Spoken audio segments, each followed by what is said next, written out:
The Shaw family mansion always felt colder on meeting days.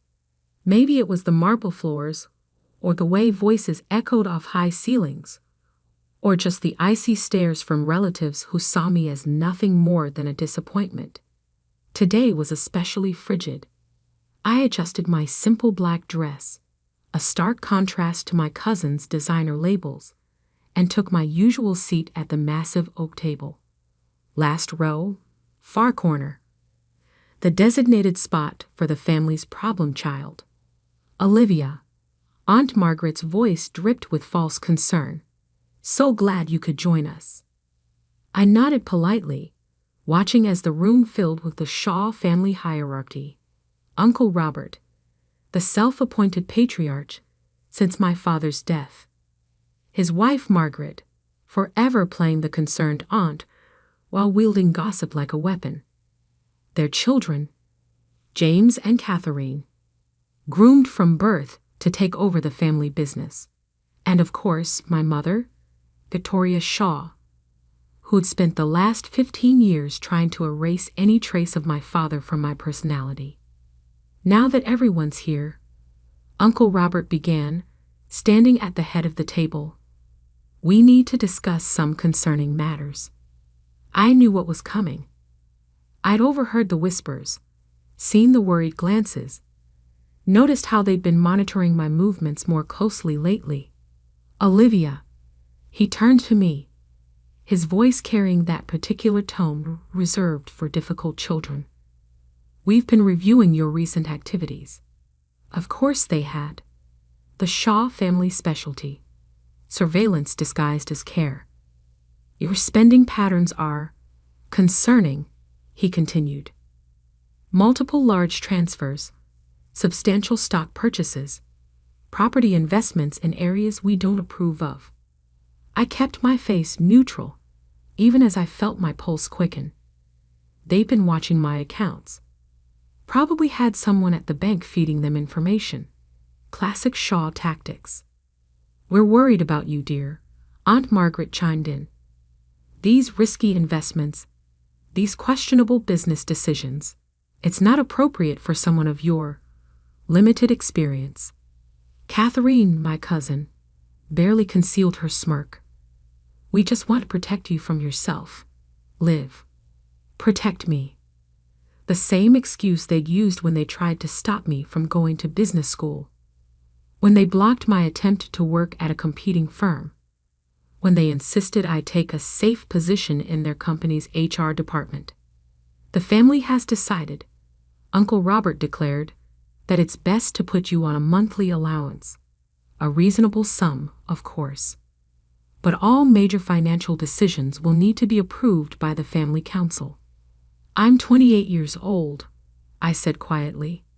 I don't need an allowance. Don't be difficult, Olivia, my mother snapped. This is for your own good. You're too much like your father, always chasing wild schemes, never thinking things through. The mention of my father sent a familiar ache through my chest. Alexander Shaw, the black sheep who dared to challenge the family's conservative investment approach. Who'd seen opportunities where they saw risks, who'd died in a car accident when I was 13, leaving me alone in this pit of vipers. Your father's reckless decisions almost bankrupted this family, Uncle Robert reminded me. We won't let history repeat itself. I opened my laptop slowly, deliberately. Before you make any decisions about my financial capabilities, maybe you should look at something. Olivia, my mother warned, but I was already turning the screen around. The first page showed a simple investment portfolio. Blue chip stocks, conservative bonds, exactly what they'd expect. But as I clicked through to the next screen, the room temperature seemed to drop another 10 degrees. Private equity holdings, venture capital investments, and most importantly, a substantial block of shares in Shaw Industries, purchased quietly through a series of shell companies over the past 5 years. What is this? Uncle Robert's voice had lost its condescending edge. My portfolio, I said calmly. The one you apparently missed while you were so busy monitoring my visible accounts. James leaned forward, his face paling as he recognized some of the companies listed. These are our major suppliers. I confirmed. And your technology partners. And your biggest distribution channels. I clicked to the next page. Oh, and this one might interest you, Uncle Robert. Remember that mysterious investor who's been buying up Shaw Industries stock through Goldman Sachs? The color drained from his face. That's impossible. We had our people check every buyer. Your people checked what I wanted them to see. I closed the laptop gently. My father taught me more than just wild schemes before he died.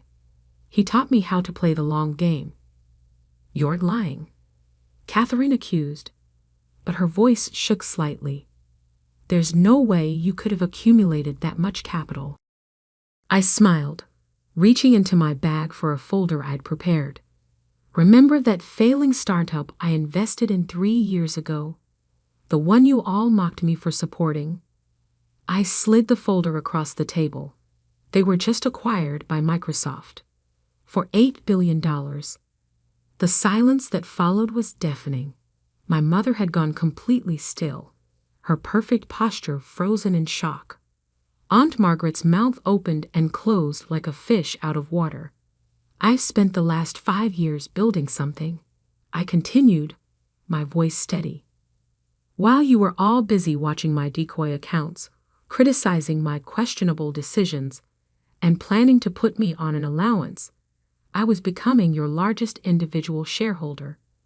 Uncle Robert's hands were shaking as he flipped through the documents. Why? He managed finally. Why go through all this deception? I stood up, smoothing my simple dress. Because you never would have let me do it openly. Because you were so convinced I was stupid, reckless, incapable, just like you thought my father was, that you never bothered to look deeper. The board meeting, James suddenly said, realization dawning on his face. Next week. The vote on the new direction for the company. Yes, I confirmed. Interesting timing for this family meeting, isn't it? Trying to restrict my financial control just days before a major board vote. Uncle Robert took a step toward me, his face reddening. Now listen here, young lady.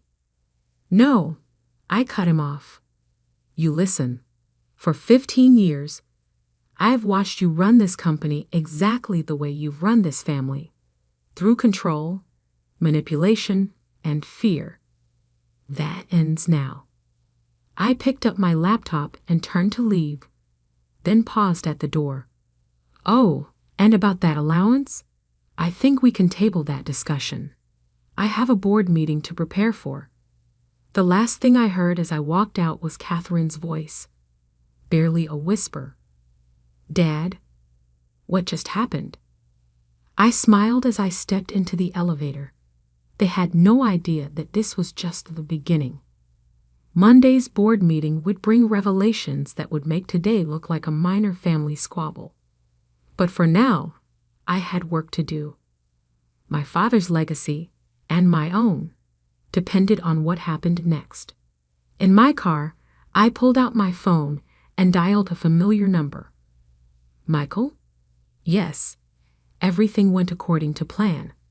Start contacting the other shareholders. It's time for phase 2. The Shaw family had always underestimated me. On Monday, they'd learn exactly how expensive that mistake was going to be. The weekend passed in a blur of preparation and strategic calls.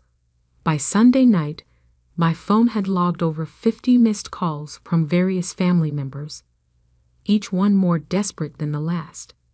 Olivia, darling, let's discuss this like adults. Aunt Margaret, you're making a terrible mistake. Mother, this isn't what your father would have wanted.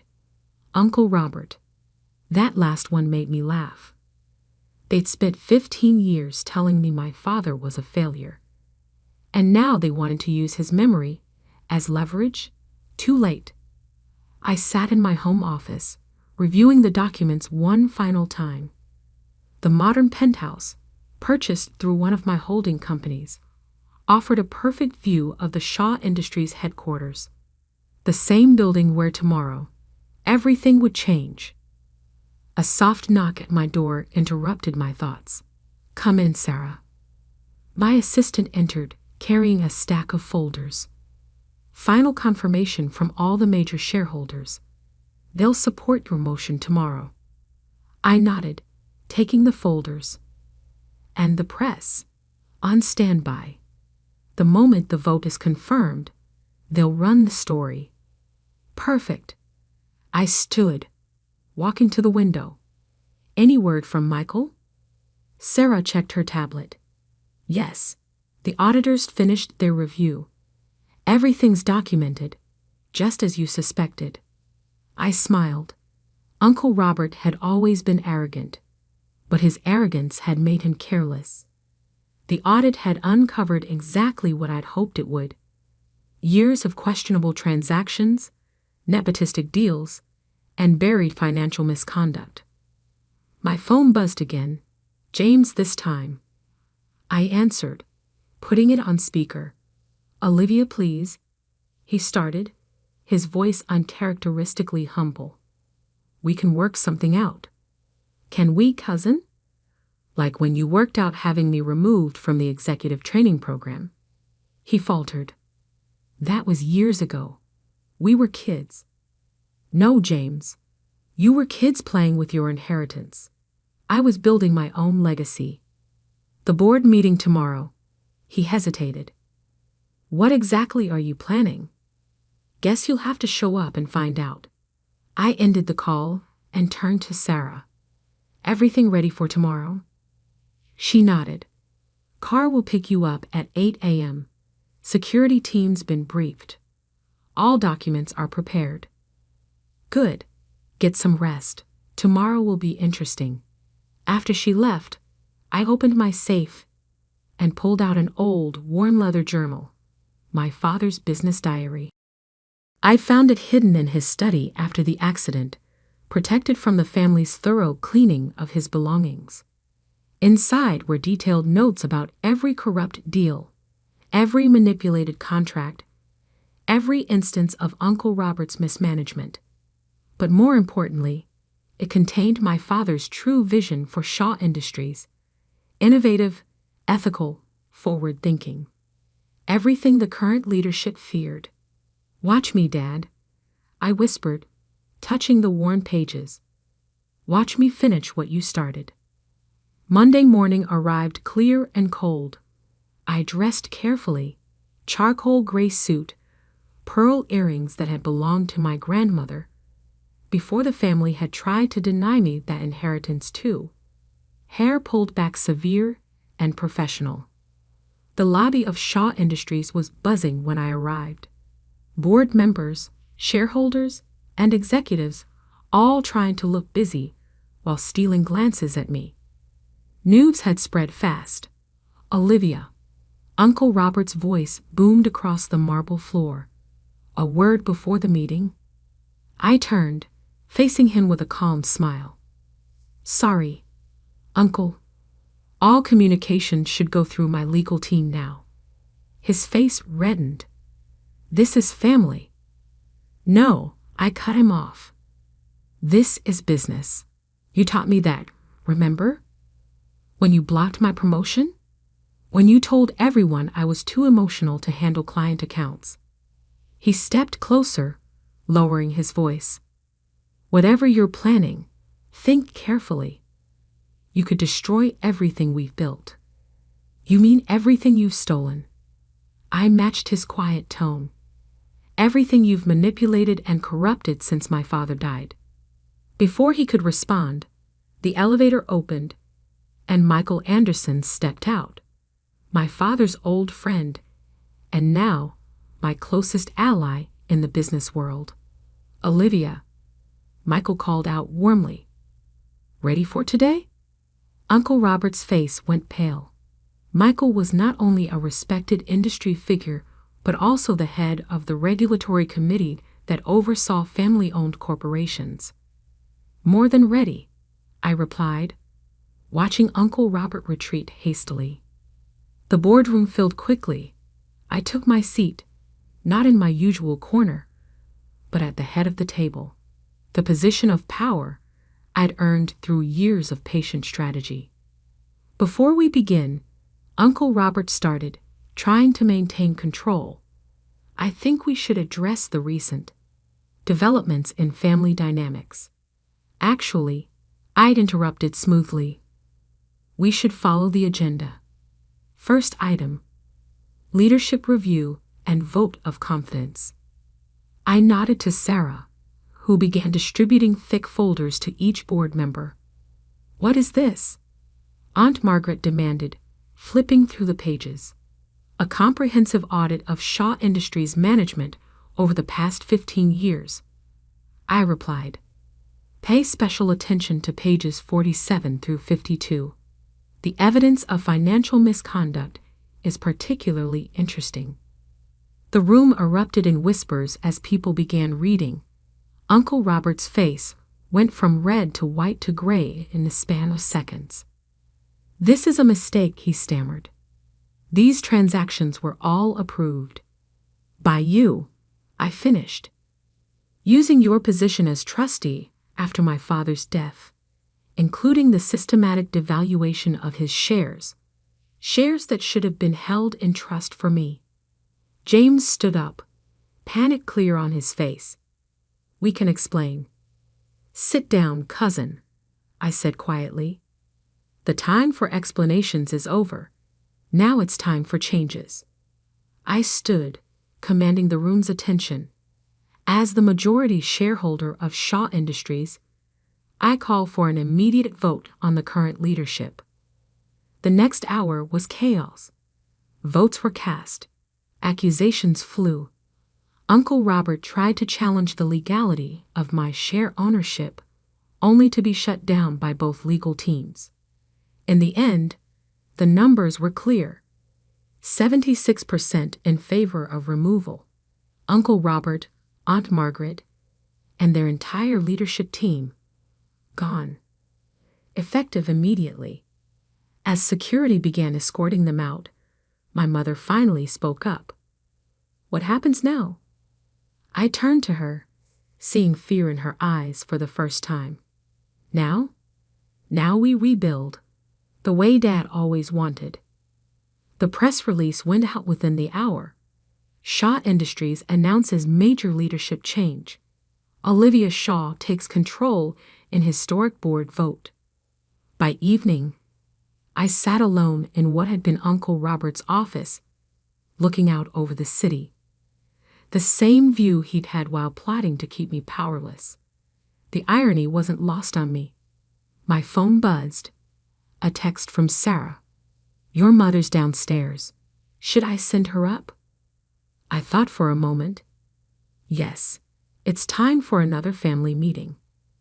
Mother walked into the office like she was entering enemy territory, cautious, defensive, her designer handbag clutched like a shield. For a moment, looking at her perfectly coiffed hair and manicured appearance, I saw myself at 13, desperate for her approval, confused by her coldness after Dad's death. The prodigal daughter, she said, attempting sarcasm, but failing to hide her uncertainty. Satisfied with today's coup, I gestured to the chair across from me. Sit down, Mom. We need to talk. She perched on the edge of the seat, as if afraid to get too comfortable. I suppose you'll be removing me from the board as well. That depends, I replied, opening my laptop, on whether you're ready to hear the truth about Dad's death. Her perfectly composed face cracked slightly. What are you talking about? I turned the screen toward her.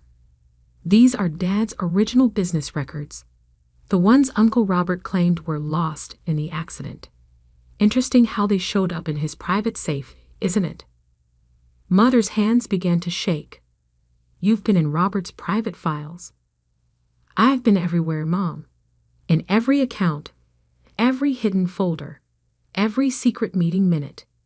I know exactly what happened 15 years ago. The color drained from her face as I continued.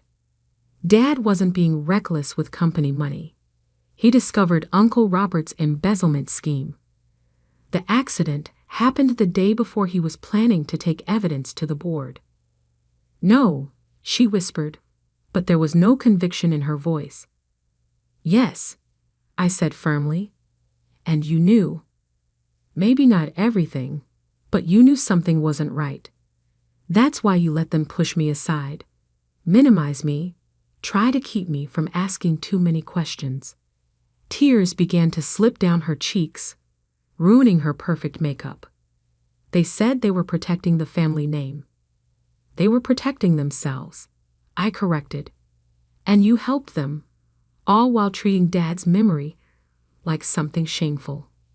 She stood abruptly, pacing the office. "What do you want from me, Olivia? An apology? Confession? It's been 15 years. I want the truth. For once in your life, just tell me the truth." She stopped at the window, staring out at the darkening sky. "Robert, he told me Alexander was going to destroy everything, that his investigation would bankrupt us all. I was scared.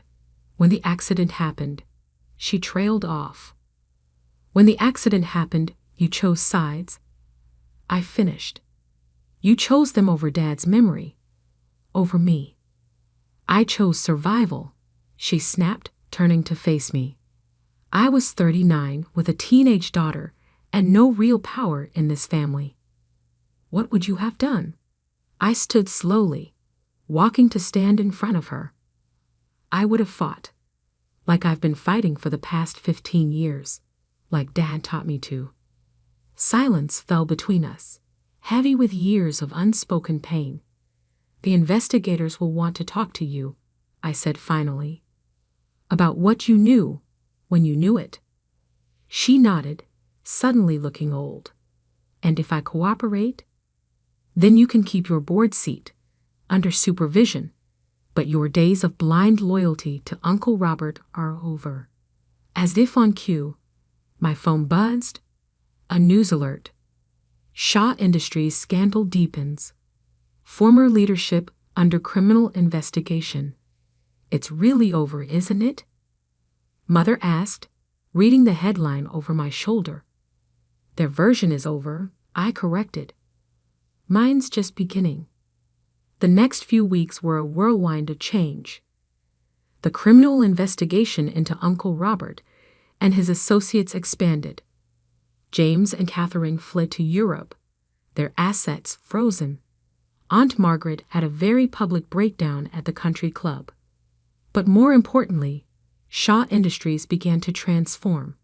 I implemented the innovative strategies my father had outlined in his journal, opened up leadership positions based on merit rather than family connections, established an ethics committee with real power.